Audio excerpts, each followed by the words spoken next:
सम्मानित। सूचना एवं प्रसारण मंत्री अनुराग ठाकुर ने की घोषणा। और दुर्गोत्सव पर बारिश डाल सकती है खलल। आज और कल कुछ क्षेत्रों में आंधी और वज्रपात के साथ बारिश का पूर्वानुमान। 5 दिनों तक बारिश के आसार।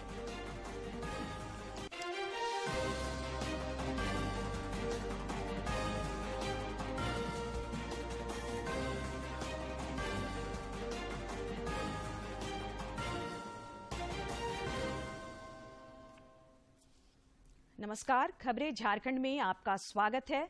मैं हूं संध्या देमता और अब समाचार विस्तार से।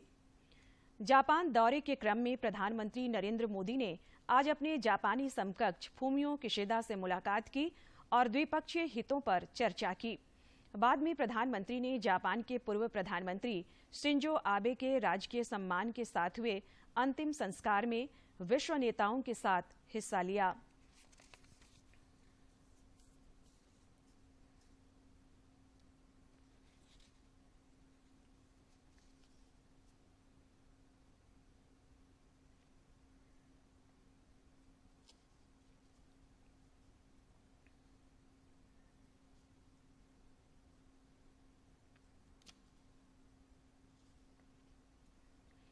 केंद्रीय मंत्री अर्जुन मुंडा ने आज रांची के हटिया स्टेशन से टाटा इलेक्ट्रॉनिक्स कंपनी के लिए चयनित युवतियों के पहले जत्थे को रवाना किया।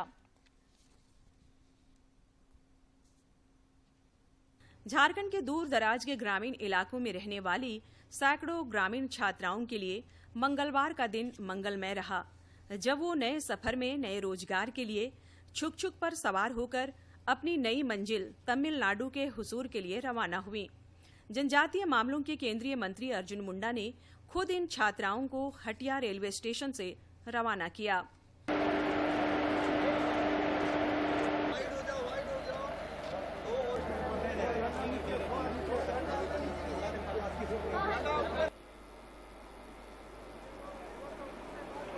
दरअसल सेवा पखवाड़ा के तहत जनजातीय कार्य मंत्रालय की पहल पर झारखंड के 4 जिलों खूंटी, सरायकेला, सिमडेगा और चाईबासा में पिछले दिनों भर्ती कैंप का आयोजन हुआ था, जिसमें उत्तीर्ण होकर इन सभी छात्राओं ने नई मंजिल की ओर कदम बढ़ाने का काम किया है। इनको टाटा इलेक्ट्रॉनिक्स लिमिटेड की तमिलनाडु के हुसूर इकाई में नौकरी मिली है, जहां वे प्रशिक्षण के बाद काम करेंगी। और मैं इस उम्मीद के साथ कि आप सब आज जिस कार्य के लिए आगे बढ़ रहे हैं, एक दिन ऐसा आएगा, हम ऐसा बनाने में सफल होंगे कि यदि आज आप वहां जा रहे हैं तो कल वैसा ही परिसर आपके यहाँ पर भी बनेगा और हजारों हजार ऐसे अपनी बहनों को आपके माध्यम से रोजगार मिलेगा। चयनित युवतियों को रवाना करते हुए केंद्रीय मंत्री अर्जुन मुंडा ने उन्हें भविष्य की शुभकामनाएं दी। साथ ही कहा कि यह आपको रोजगार ही नहीं बल्कि बहुआयामी व्यक्तित्व के निर्माण करते हुए राष्ट्र के नवनिर्माण में प्रमुख भूमिका सुनिश्चित करने का अवसर देगा। एक नए अवसर, नए भविष्य के निर्माण के लिए कदम बढ़ाएं।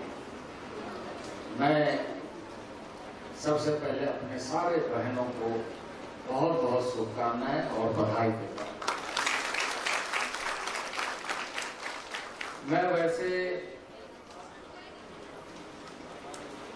जिन लोगों ने काफी परिश्रम किया, वैसे लोगों के प्रति आभार व्यक्त करता हूं। इस मौके पर रांची के विधायक सीपी सिंह ने कहा कि केंद्रीय मंत्री अर्जुन मुंडा ने एक कदम आगे बढ़कर बेटी बचाओ बेटी पढ़ाओ के बाद अब बेटी को नौकरी दिलाने का कार्य किया है। तो हमारे आदरणीय मोदी जी ने कहा कि बेटी बचाओ बेटी पढ़ाओ, और उसमें एक कदम आगे बढ़कर हमारे अर्जुन मुंडा जी ने बेटी बचाओ बेटी पढ़ाओ और बेटी को नौकरी लगाओ, ये काम करने का काम किया है। इस दौरान नौकरी और प्रशिक्षण के लिए जा रही युवतियों का उत्साह सातवें आसमान पर नजर आया और ऐसा लगा जैसे उनके सपनों को अब उड़ान मिल गई है। उन्हें इस बात की भी खुशी थी कि उन्हें रोजगार के साथ आगे पढ़ने का भी मौका मिलेगा। बहुत अच्छा लग रहा है, पहली बार जा रही हूँ हुसूर। और हम लोग आज टाटा इलेक्ट्रॉनिक कंपनी में काम के लिए जा रहे हैं रोजगार के लिए, तो हम लोग सब पे बहुत खुश है। आज कह रही हूँ मोदी और केंद्रीय सरकार अर्जुन मुंडा को बहुत बहुत धन्यवाद। हटिया रेलवे स्टेशन पर अपनी लाडली बेटियों को नई मंजिल की ओर रवाना करने पहुंचे सभी अभिभावक काफी उत्साहित और आशान्वित नजर आए। साथ ही उन्होंने इस पहल के लिए केंद्र सरकार का आभार जताया। मेरे सिस्टर का चयन हुआ है इसमें और सिमडेगा से चयन हुआ है। ये श्री अर्जुन मुंडा जी के देखरेख में हुआ, संरक्षण में हुआ है और प्रधानमंत्री का भी मैं धन्यवाद करता हूँ। यह झारखंड ही नहीं बल्कि देश के लिए एक नजीर है, जब ग्रामीण छात्राओं को उनके घर के नजदीक रोजगार हासिल करने का सुअवसर प्रदान किया गया। इतना ही नहीं, रेल मंत्रालय ने चयनित छात्राओं को गंतव्य तक पहुंचाने के लिए विशेष रेलगाड़ी तक का प्रबंध किया ताकि बेटियों को तमिलनाडु के हुसूर जाने में सुविधा हो। रांची से सरिता की रिपोर्ट।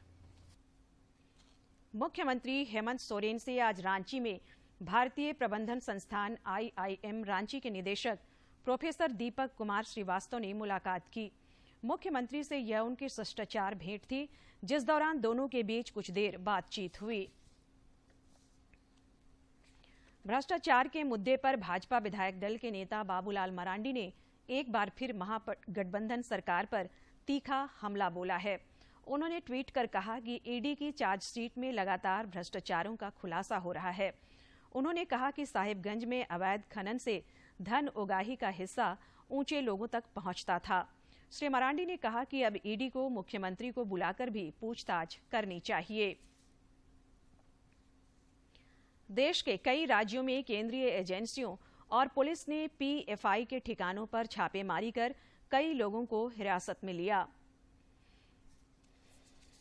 के लिए केंद्र, विभिन्न एजेंसी और राज्यों की सुरक्षा एजेंसियां मिलकर 8 राज्यों में PFI के ठिकानों पर छापेमारी कर रही हैं। केंद्रीय एजेंसियों से मिले इनपुट के आधार पर उत्तर प्रदेश, मध्य प्रदेश, गुजरात, असम, कर्नाटक, दिल्ली और महाराष्ट्र समेत कुल 8 राज्यों में स्टेट पुलिस छापेमारी कर रही है। आज तड़के सुबह छापेमारी के दौरान देश भर में PFI के 160 से ज्यादा वर्कर्स को हिरासत में लिया गया है। दिल्ली के शाहीन बाग, निजामुद्दीन सहित कई जगहों पर PFI के ठिकानों पर छापेमारी की जा रही है। केंद्रीय एजेंसियां और दिल्ली पुलिस द्वारा संयुक्त कार्रवाई कर रही है। इसके अलावा दिल्ली में जगह जगह अलग अलग जगहों से PFI से जुड़े 30 से ज्यादा लोगों को हिरासत में लिया गया है। दिल्ली में कुछ जगहों पर सुरक्षा के मद्देनजर धारा 144 लागू कर दी गई है। देश भर में पिछले 24 घंटे के दौरान कोविड के 3,230 नए मामले सामने आए हैं, जबकि इस दौरान 4,255 संक्रमित स्वस्थ भी हुए हैं। केंद्रीय स्वास्थ्य मंत्रालय के अनुसार देश में कोविड के 42,358 वहीं साप्ताहिक पॉजिटिविटी रेट वर्तमान में 1.58% दर्ज किया गया। दैनिक पॉजिटिविटी रेट 1.18% दर्ज किया गया है। इधर झारखंड में पिछले 24 घंटे में कोरोना के कई नए मरीजों की पहचान की गई, जबकि कई मरीज स्वस्थ भी हुए। रांची में इस दौरान कोरोना के एक भी नए मरीजों की पहचान नहीं की गई, जबकि एक मरीज स्वस्थ हुआ। स्वास्थ्य विभाग के अनुसार रांची में कोविड के 27 मामले सक्रिय हैं।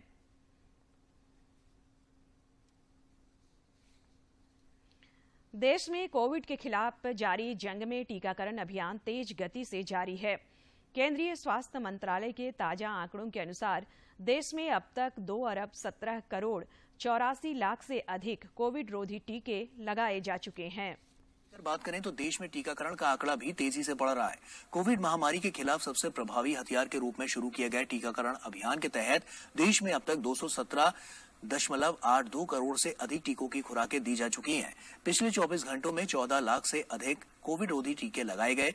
टीकाकरण अभियान देश में लोगों की कोविड से सुरक्षा का एक महत्वपूर्ण माध्यम है और इसकी उच्च स्तर पर लगातार समीक्षा और निगरानी की जा रही है। राज्य के श्रम नियोजन और प्रशिक्षण मंत्री सत्यानंद भोक्ता ने आज श्रम विभाग द्वारा संचालित राज्य प्रवासी नियंत्रण कक्ष का औचक निरीक्षण किया। इस दौरान उन्होंने राज्य प्रवासी नियंत्रण कक्ष द्वारा किए जा रहे कार्यों की समीक्षा की और आने वाले समय में कार्य को आगे बढ़ाने के लिए विशेष चर्चा करते हुए अधिकारियों को आवश्यक दिशा निर्देश दिए। नीति आयोग के केंद्रीय प्रभारी चंचल कुमार ने आकांक्षी जिला पाकुड़ में योजनाओं की समीक्षा की और कामकाज को संतोषप्रद पाया। दौरे के क्रम में उन्होंने बल्लभपुर मोहल्ले में अटल क्लिनिक एवं सोनाजोरी में स्वास्थ्य उपकेंद्र का उद्घाटन किया। साथ ही आंगनबाड़ी केंद्र के निरीक्षण के दौरान उन्होंने बच्चों के बीच खुशहाल बचपन योजना के तहत किट का वितरण किया। हम लोग देख रहे हैं कि योजनाएं जो हैं वो ठीक से हो रही हैं। नए नए क्या क्या तरीके अपनाए जा रहे हैं। अगर कुछ अच्छा बेस्ट प्रैक्टिसेस है तो उसको दूसरे राज्यों में, दूसरे जिलों में भी करना चाहिए। आकांक्षी जिला योजना के तहत सिमडेगा जिला विकास की राह पर तेजी से अग्रसर है। इस योजना के तहत जिले में विकास कार्यों को गति मिली है और मूलभूत सुविधाओं का विस्तार हुआ है, जिसका सीधा लाभ आम लोगों को मिलने लगा है। आकांक्षी जिला सिमडेगा में केंद्र सरकार की कोशिशों से बिजली, पानी और सड़क जैसी मूलभूत सुविधाओं का विस्तार हुआ है। स्थानीय निवासी मोहम्मद महमूद आलम ने बताया कि कुछ वर्ष पूर्व तक जिले में बिजली की स्थिति बेहद खराब थी और पावर कट आम बात थी। आकांक्षी जिला बनने के बाद इस तरफ ध्यान दिया गया और अब बिजली की स्थिति पहले के मुकाबले बहुत बेहतर हो गई है। उन्होंने कहा कि गांवों तक अच्छी सड़कें भी बन रही है और जल मीनार के माध्यम से पेयजल की सुविधाएं भी गांव में दी जा रही है। जब से सिमडेगा को आकांक्षी जिला घोषित किया गया है, काफ़ी तरक्की यहाँ देखी गई है। बिजली की बात रही तो बिजली पहले सिमडेगा में काफ़ी दिनों चली जाती थी, अभी बिजली की स्थिति काफ़ी अच्छी रही है। इधर सैमपुर निवासी ग्रामीण महिला चंपा देवी जल मीनार के माध्यम से पेयजल की सुविधा उपलब्ध होने पर काफी राहत महसूस कर रही हैं। उन्होंने इस सुविधा के लिए प्रधानमंत्री को धन्यवाद दिया है। जल मीनार बन गलत माने कि सरकार बर से हमरे के बहुत सुविधा होते। पहले बहुत दूर से पानी लानत रही, एखन बहुत सुविधा है गलन जे सरकार के धन्यवाद। नगर परिषद उपाध्यक्ष ओम प्रकाश साहू का मानना है कि सिमडेगा जिले को केंद्र सरकार के द्वारा आकांक्षी जिला का दर्जा दिए जाने के बाद समस्याओं का समाधान तेजी से हुआ है। उन्होंने कहा कि लोगों को विभिन्न विकास योजनाओं का लाभ भी मिल रहा है। नगर परिषद उपाध्यक्ष ने यह भी बताया कि शहरी क्षेत्रों में जलापूर्ति की समस्या के समाधान के लिए महत्वपूर्ण कार्य किए जा रहे हैं। पूरे सिमडेगा जिला में जिस तरह से आकांक्षी जिला के तौर पर देखते हुए जो कार्य हो रहे हैं, उनको देखने से ये लगता है कि आज अगर 5-7 साल इसी तरह से अगर हम लोग का जिला का विकास होता रहे तो निश्चित तौर पर बहुत आगे बढ़ेगा। आकांक्षी जिला योजना के तहत सिमडेगा में मूलभूत सुविधाओं के साथ ही हेल्थ सेक्टर में भी काफी काम हुआ है। जिले में स्वास्थ्य सेवाओं के बारे में जानकारी देते हुए civil surgeon doctor Naval Kumar ने बताया कि बेहतर स्वास्थ्य के लिए सिमडेगा के सदर अस्पताल का कायाकल्प सम्मान से सम्मानित किया गया है। साथ ही कोरोना के सुरक्षा के मद्देनजर वैक्सीनेशन का काम भी यहां अनवरत जारी है। टीबी और कुष्ठ उन्मूलन की दिशा में भी महत्वपूर्ण कार्य हुए हैं। टीबी पर अंकुश लगाने के प्रयास के मामले में जिले को राज्य भर में दूसरा स्थान भी हासिल हुआ है। प्रतिदिन जो है 500 - हो रहा है। दूसरा जो है प्रतिदिन वैक्सीनेशन का कार्य हो रहा है। 3 और 40 के बीच में जो है 100 जो है प्रतिदिन किया जा रहा है। वीकली 2 डेज हमारा RI हो रहा है, जिसमें यहाँ 0 से 5 ईयर बच्चों को वैक्सीनेट किया जाता है। वो कार्य जारी है। कुल मिलाकर सिमडेगा जिले की विकास यात्रा में आकांक्षी जिला योजना काफी फायदेमंद और मददगार साबित हुआ है। जनजातीय बाहुल्य सिमडेगा जिले के चौमुखी विकास को लेकर अब लोगों की उम्मीदें परवान चढ़ने लगी है। साथ ही सही अर्थों में लोगों की आकांक्षाएं आकांक्षी जिला योजना के माध्यम से पूर्ण भी हो रही हैं। सिमडेगा से मनोज कुमार सिन्हा, मनु की रिपोर्ट। गोड्डा सांसद निशिकांत दुबे द्वारा हाईकोर्ट में आज दाखिल अवमानना वाद पर सुनवाई हुई। सुनवाई के दौरान निशिकांत दुबे की तरफ से अधिवक्ता दिवाकर उपाध्याय ने बहस किया। वहीं राज्य सरकार की ओर से महाधिवक्ता राजीव रंजन ने सरकार का पक्ष रखा। केंद्र सरकार का पक्ष रखने के लिए ASGI अनिल कुमार कोर्ट में मौजूद रहे। सुनवाई के दौरान अदालत ने देवघर डीसी को यह निर्देश दिया है कि जिन 9 भवन मालिकों को उनका भवन तोड़े जाने संबंधित नोटिस दिया गया है, उसका नोटिस तामीला कराकर रिपोर्ट कोर्ट के समक्ष समर्पित करेंगे। रामगढ़ से कांग्रेस विधायक ममता देवी की क्रिमिनल मिसलेनियस पिटीशन पर झारखंड हाईकोर्ट में सुनवाई हुई। हाईकोर्ट के न्यायाधीश जस्टिस संजय कुमार द्विवेदी की कोर्ट ने ममता देवी की याचिका पर सुनवाई की। इस दौरान अदालत ने ममता देवी के खिलाफ जारी गैर जमानती वारंट को निरस्त कर दिया। इधर निलंबित IAS और मनी लॉन्ड्रिंग केस में आरोपी पूजा सिंघल की जमानत याचिका पर भी आज झारखंड हाईकोर्ट में सुनवाई हुई। सुनवाई के दौरान अदालत ने पूजा सिंघल की याचिका पर दुर्गा पूजा अवकाश खत्म होने के बाद सुनवाई का निर्देश दिया है। सूचना तकनीक से अब हर काम में सुविधा हो रही है। झारखंड सरकार द्वारा जारी परिशोधन पोर्टल के माध्यम से जमीन के रिकॉर्ड में किसी तरह की त्रुटि में अब घर बैठे सुधार किया जा सकता है। 60 मामले दर्ज कराए गए हैं, जिसमें 167 का निष्पादन हो चुका है और 64 विभिन्न कारणों से लंबित है, जबकि 115 को निरस्त किया जा चुका है। झारखंड राज्य सरकार के द्वारा एक बहुत अच्छी पहल की गई है, परिशोधन पोर्टल। इस पोर्टल के जरिए आप अपनी पंजी 2 और खतियान दोनों में सुधार कर सकते हैं। पहले आपको ऑफिस का चक्कर लगाना पड़ता था, डॉक्यूमेंट्स लेके ऑफिस में जगह जगह विभिन्न अंचलों में आप जाते थे। अब अपने फोन या लैपटॉप या डेस्कटॉप या किसी भी प्रज्ञा केंद्र पे जाके आप अपनी समस्या वहां अपलोड कर सकते हैं ऑनलाइन। वो समस्या डायरेक्ट संबंधित अंचलाधिकारी के लॉगिन में आ जाएगी और वो अंचलाधिकारी उस समस्या को रिजॉल्व कर देंगे। तब आपको ऑफिस बार बार चक्कर लगाने की जरूरत नहीं है। इसका लिंक है parishodhan.jharkhand.gov.in। आप ये डायरेक्ट खोल सकते हैं और अपनी समस्याओं को अपलोड कर सकते हैं। जिले के IT मैनेजर राजीव रोशन का कहना है कि परिशोधन पोर्टल के जारी होने से लोग अब अंचल कार्यालय का चक्कर लगाने से बच रहे हैं। इस पोर्टल का उपयोग भी काफी आसान है। परिशोधन.झारखंड.gov.in लिंक खोलकर सीधे अपनी शिकायत अपलोड कराई जा सकती है। आवेदन प्राप्त होने के 15 दिनों के अंदर उसका समाधान कर दिया जाता है। पंजी 2 से सुधार की अगर समस्या है तो वो 15 दिनों के अंदर रिजॉल्व हो जाती है। डॉक्यूमेंट्स की अगर आवश्यकता होती है तो आपका मोबाइल नंबर मैंडेटरी फील्ड है। इसमें मोबाइल नंबर पे आपको कॉल भी किया जाएगा अगर आपको कुछ डॉक्यूमेंट्स चाहिए होंगे तो, और 15 दिन में प्रॉब्लम रिजॉल्व हो जाएगी। सूचना तकनीक और सूचना क्रांति ने कामकाज के तरीकों में बड़ा बदलाव लाया है। जिस काम के लिए पहले अंचल कार्यालयों की बार बार दौड़ लगानी पड़ती थी, वो अब मोबाइल, लैपटॉप, डेस्कटॉप या नजदीक के प्रज्ञा केंद्र में उंगलियों के इशारे से हो रहा है। गुमला से बलदेव प्रसाद शर्मा की रिपोर्ट। बोकारो में आज समाहरणालय स्थित सभा कक्ष में उप विकास आयुक्त कीर्ति श्री जी की अध्यक्षता में सभी कंपनियों के प्रतिनिधियों के साथ कारपोरेट सोशल रिस्पांसिबिलिटी CSR की समीक्षा बैठक हुई। इस दौरान उन्होंने CSR कार्यों में सुस्त रफ्तार और लापरवाही को लेकर नाराजगी जताई।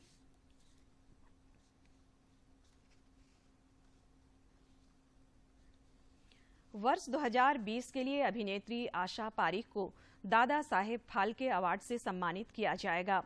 सूचना एवं प्रसारण मंत्री अनुराग सिंह ठाकुर ने आज इस आशय का ऐलान किया।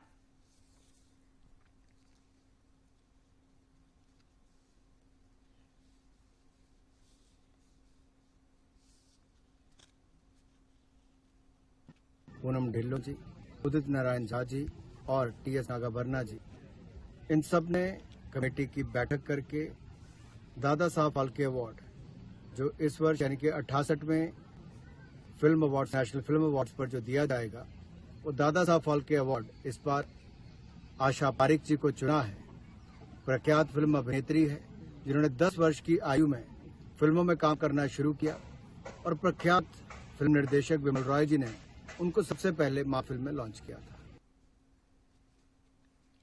रांची में जल जीवन मिशन पर एक दिवसीय कार्यशाला का आयोजन किया गया। कार्यशाला में मुख्य अतिथि के तौर पर विधायक नेहा शिल्पी तिर्की और जिला परिषद अध्यक्ष निर्मला भगत समेत अन्य गणमान्य लोग उपस्थित थे। इस दौरान विधायक ने जल जीवन मिशन का लक्ष्य 2024 तक प्राप्त करने के लिए जन प्रतिनिधियों एवं सरकारी पदाधिकारियों को संयुक्त रूप से कार्य करने की आवश्यकता पर जोर दिया। इस मौके पर स्वच्छ भारत मिशन ग्रामीण के निदेशक डॉक्टर नेहा अरोड़ा ने रांची जिले के विभिन्न प्रखंडों से आए प्रतिनिधियों से उनके क्षेत्रों में चल रहे कार्यों की जानकारी ली। उन्होंने बताया कि ठोस कचरा प्रबंधन के लिए मनरेगा प्लस में 15वें वित्त आयोग एवं स्वच्छ भारत मिशन के संयुक्त तत्वावधान में कार्य किया जाना है। राज्य में पिछले 24 घंटे के दौरान हल्के से मध्यम दर्जे की बारिश रिकॉर्ड की गई। दुर्गोत्सव पर बारिश खलल डाल सकती है। मौसम विज्ञान केंद्र रांची ने बताया है कि आज और कल कुछ इलाकों में आंधी और वज्रपात के साथ वर्षापात का पूर्वानुमान है। अगले 5 दिनों तक बारिश के आसार हैं। गर्जन और वज्रपात के साथ देखने को मिलेगी। अभी जो बारिश है वो गर्जन वज्रपात वाली बारिश है और मोस्टली ये सेकंड हाफ में हो रही है। फर्स्ट हाफ में जो हीटिंग होती है, कन्वेक्टिव एक्टिविटी होती है और क्योंकि जो नमी बंगाल की खाड़ी से आ रही है वो मौजूद है, इसके कारण से ठंडा लाइटिंग वाले गर्जन और वज्रपात वाले बादल सीवी क्लाउड बनता है, जिसके कारण ये बारिश देखने को हमें मिल रही है। और अब एक नजर डालते हैं प्रमुख शहरों के आज के तापमान पर। राजधानी रांची का अधिकतम तापमान 31.2 और न्यूनतम 21 डिग्री सेल्सियस रिकॉर्ड किया गया। जमशेदपुर का अधिकतर तापमान 33.1 और न्यूनतम 25 तथा डाल्टनगंज का अधिकतम तापमान 33.6 और न्यूनतम तापमान 23.8 डिग्री सेल्सियस रिकॉर्ड किया गया। राज्य पिछड़ा वर्ग आयोग के सदस्य राजेंद्र प्रसाद ने रांची में जिला स्तरीय अधिकारियों के संग एक बैठक में पिछड़ी जातियों के आवासीय और जाति प्रमाण पत्र बनाने के कार्य की समीक्षा की। इस दौरान उन्होंने आवेदनों के त्वरित निष्पादन पर जोर दिया।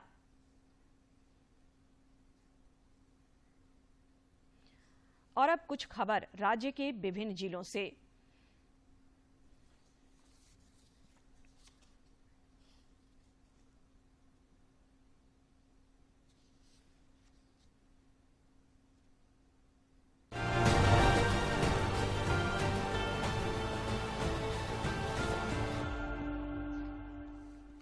दुर्गा पूजा को लेकर राजधानी रांची में सुरक्षा के पुख्ता इंतजाम किए गए हैं।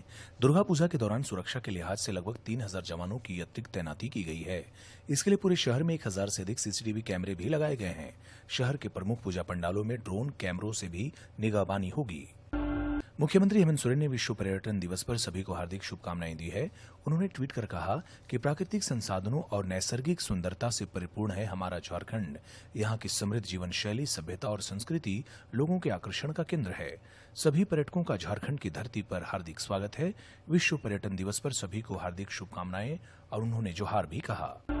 पूर्वी सिंहभूम जिला दंडाधिकारी सह उपायुक्त विजया जाधव ने मानगो बस स्टैंड से खराब व बेकार पड़े वाहनों को हटाने का निर्देश दिया है। वैसे वाहनों को यहां चिन्हित किया गया है जिनका महीनों से परिचालन नहीं हुआ है। ऐसे वाहन मालिकों को निर्धारित समय के भीतर वाहन हटा देने की हिदायत भी दी गई है। रांची के बिरसा कृषि विश्वविद्यालय अधीनस्थ वेटनरी कॉलेज में बुधवार 28 सितंबर को विश्व रेबीज दिवस का आयोजन होगा। इस अवसर पर कॉलेज के क्लिनिकल कॉम्प्लेक्स विभाग के द्वारा पशुओं में कुत्ता एवं बिल्ली के लिए फ्री टीकाकरण कैंप भी लगाया जाएगा।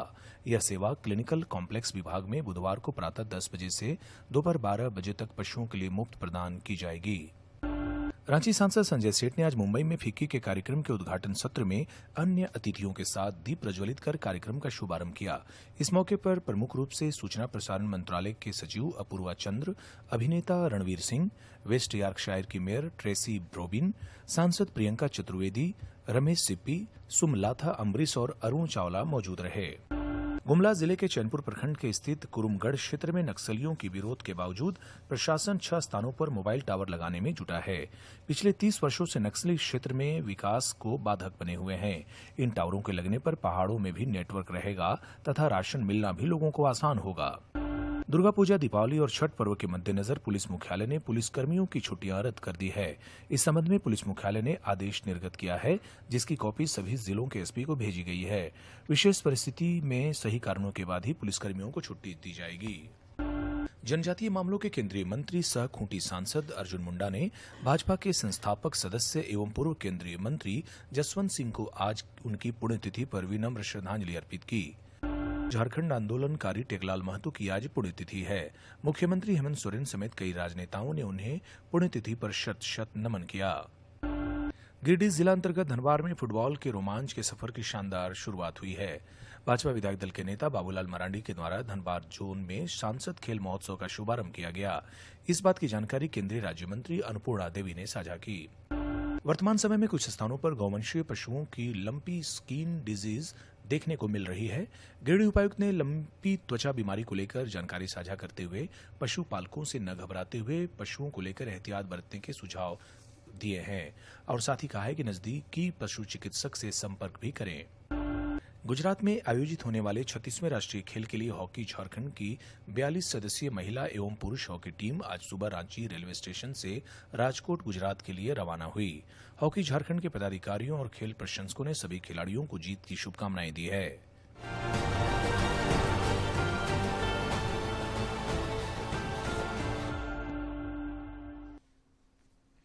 शारदीय नवरात्र के दूसरे दिन आज मां दुर्गा के द्वितीय स्वरूप मां ब्रह्मचारिणी की आराधना की जा रही है। राष्ट्रीय राजधानी दिल्ली और रांची समेत राज्य के विभिन्न जिलों में श्रद्धालु देवी ब्रह्मचारिणी की पूजा अर्चना में लीन हैं। मां ब्रह्मचारिणी की पूजा करने से तप, त्याग, सदाचार, संयम, शक्ति और वैराग्य में वृद्धि होती है। शत्रु पर विजय हासिल करने में सफलता मिलती है। शारदीय नवरात्र के पहले दिन कल पूरे देश में मंदिरों में श्रद्धालुओं की भारी भीड़ उमड़ी। वहीं मंदिरों में कल सुबह से ही भक्तों की लंबी कतारें देखने को मिली।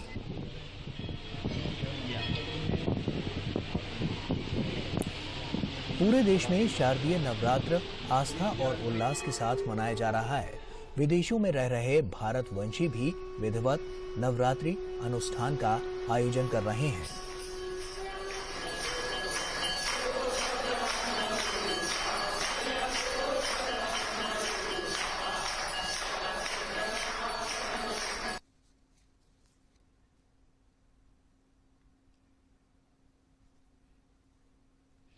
और अब आखिर में इस बुलेटिन के मुख्य समाचार एक बार फिर। टाटा इलेक्ट्रॉनिक्स कंपनी के लिए चयनित युवतियों का पहला जत्था नए सफर पर रवाना। केंद्रीय मंत्री ने कहा, रोजगार ही नहीं बल्कि बहुआयामी व्यक्तित्व विकास का भी होगा सहायक।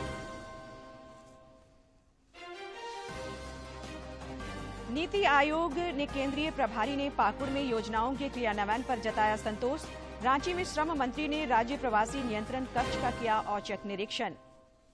दिग्गज फिल्म अभिनेत्री आशा पारीख को दादा साहेब फाल्के पुरस्कार से किया जाएगा सम्मानित।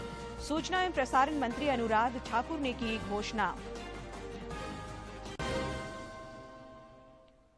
और दुर्गोत्सव पर बारिश डाल सकती है खलल। आज और कल कुछ क्षेत्रों में आंधी और वज्रपात के साथ बारिश का पूर्वानुमान। 5 दिनों तक बारिश के आसार।